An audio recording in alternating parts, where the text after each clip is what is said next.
ইউনূস সাহেব লন্ডনে গিয়েছেন একটা প্রাইজ নেওয়ার জন্য, পুরস্কার নেওয়ার জন্য ব্রিটেনের রাজা প্রিন্স চার্লসের কাছ থেকে, এবং সেটা আমরা ভিডিওতে দেখেছি। প্রিন্স চার্লসের সাথে বৈঠক হয়েছে এবং সেই পুরস্কারটা হাতে নিয়েছেন ডক্টর মোহাম্মদ ইউনূস সাহেব, আমাদের প্রধান উপদেষ্টা। সেই ফাঁকে উনি বাংলাদেশের দুর্নীতি দমন ব্যুরোর প্রধানকে সঙ্গে নিয়ে গেছেন শুনেছি। এগুলো আমরা শুনেছি, নিশ্চিত করে বলতে পারছি না। এবং বাংলাদেশ ব্যাংকের গভর্নর সাহেবকেও সাথে নিয়ে গেছেন, সেটা শোনা কথা আমরা শুনেছি। যদি নিয়ে যান, হয়তো নিয়ে যেতে পারেন। এবং পুরো ডকুমেন্ট বাংলাদেশের এই পর্যন্ত যত দুর্নীতি হয়েছে শেখ হাসিনার আমলে, যত অর্থ লোপাট হয়েছে, যত টাকা পয়সা বিদেশে পাচার করেছে শেখ হাসিনার বোন শেখ রেহানা, শেখ হাসিনার মেয়ে পুতুল, শেখ হাসিনার পুত্র জয়, শেখ হাসিনার বোন রেহানার নিজের এবং রেহানার ছেলে ববি, এবং রেহানার দুই মেয়ে টিউলিপ সিদ্দিকী এবং আরেকটা ছোট যেটা আছে সেটা, এই পর্যন্ত যত অর্থ টাকা পয়সা লুটপাট করেছে। এবং বাংলাদেশের এই পর্যন্ত মন্ত্রী, অর্থাৎ শেখ হাসিনা আমলে 15 বছর, বিগত 15 বছরের যত মন্ত্রী টাকা পয়সা, এমপিরা টাকা পয়সা লুটপাট করে নিয়ে গেছে, প্রত্যেকটা কিছু ডকুমেন্ট কিন্তু ডক্টর মোহাম্মদ ইউনূস সাহেবের হাতে আছে। এবং সব ডকুমেন্ট নিয়ে উনি দুর্নীতি দমন ব্যুরোর প্রধানকে নিয়ে এবং বাংলাদেশ ব্যাংকের প্রধানকে নিয়ে গিয়ে লন্ডনে হাজির হয়েছে। এবং লন্ডনের ব্রিটিশ প্রধানমন্ত্রী মার্কের সাথে দেখা করতে চেয়েছেন, ব্রিটিশ প্রধানমন্ত্রীর সাথে, স্টারমারের সাথে, কিন্তু উনি দেখা করতে অপারগতা প্রকাশ করেছেন। এবং আরেক সূত্রে শুনেছি উনি নাকি বিদেশে নাই, এবং পরে আবার শুনে গেছে উনি দেশে আছেন।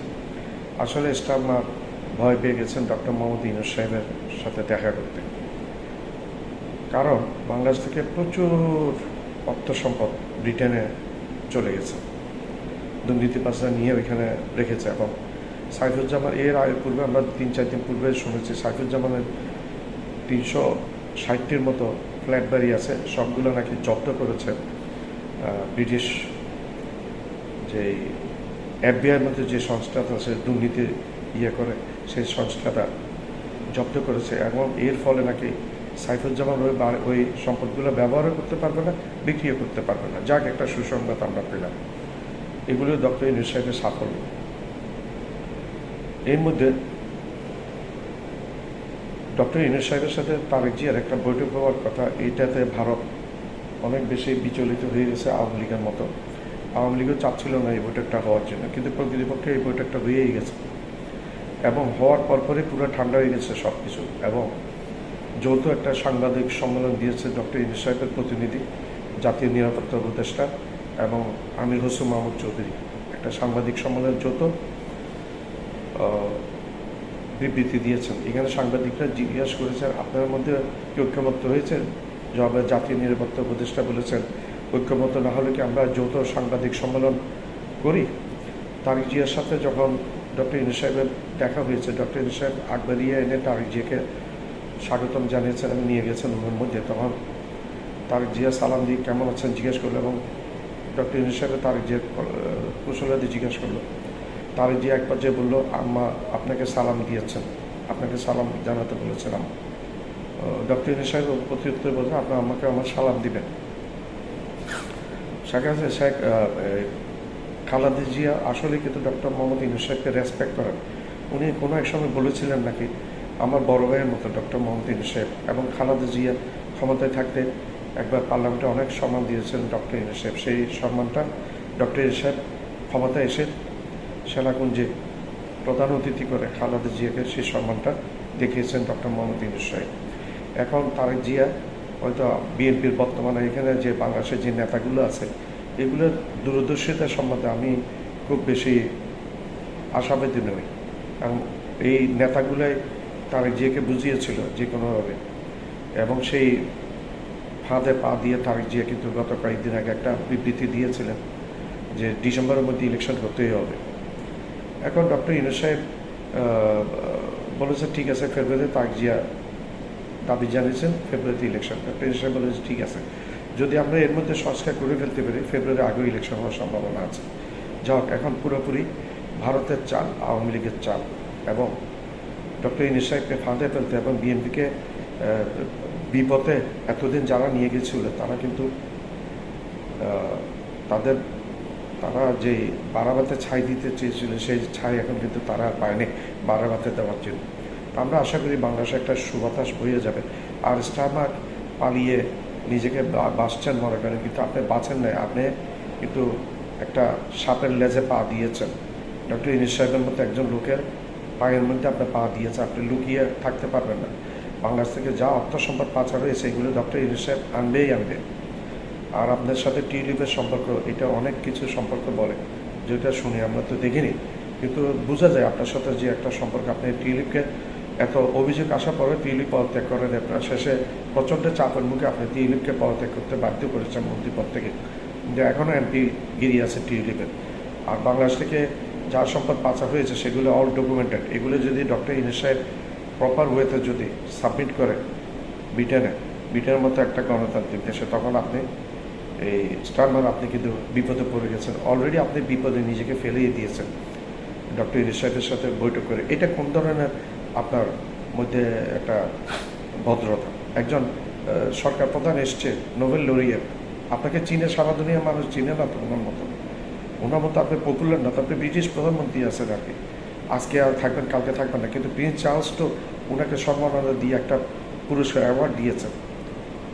যিনি ব্রিটেনের আসলে মূল কর্তা সেই রাজা চার্লস তো ওনাকে সম্মান দিয়েছেন। আপনার সম্মান দেওয়া না দেওয়া কী আছে? আপনি পালিয়ে গেছেন ডক্টর ইউনূস সাহেবের সাথে দেখা না করে। আপনি টিউলিপের ফাঁদে পা দিয়েছেন। টিউলিপ আপনাকে বুঝিয়েছে যে আপনি ওনার সাথে সর্বনাশ দেখা করবেন না। তখন এই যে টাকা, এত অর্থ সম্পদ বাংলাদেশ থেকে চলে এসছে এবং ব্রিটেনের অর্থনীতিকে অনেক সচল করেছে, তখন ডক্টর ইউনূস সাহেব এগুলি চাইয়া বসবে, তখন আপনি বাধ্য হবেন এগুলি দিতে।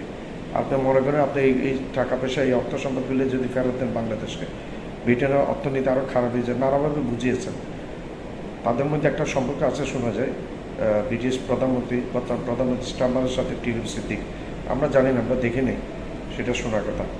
তো স্টারমার্ক অনেকটা আমরা জানি স্টারমার্ক পালিয়ে বেরিয়েছেন। এই ইউনূসের কাছে সামনে আসা সেই সাহস শক্তি স্টারমারের কাছে না। যে এমন একজন ঝানু মানুষ ডক্টর মোহাম্মদ ইউনূস, সারা দুনিয়া চড়ে বেড়ায়, স্টারমার্ক কি তার সাথে? ব্রিটিশ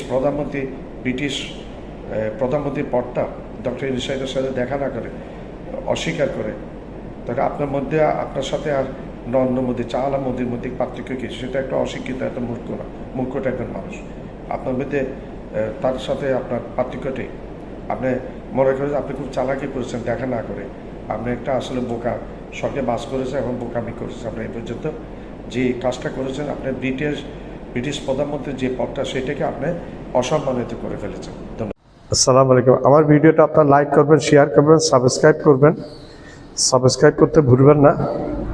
সাবস্ক্রাইব করলে হবে যে কি, আমি উত্তর নতুন ভিডিও আপনাদের সামনে নিয়ে হাজির হতে পারবো এবং অনুপ্রাণিত হব।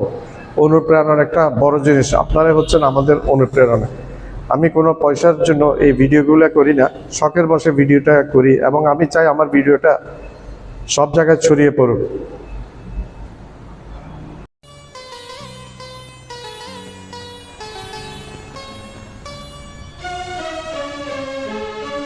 এ আমার গুরু দক্ষিণা,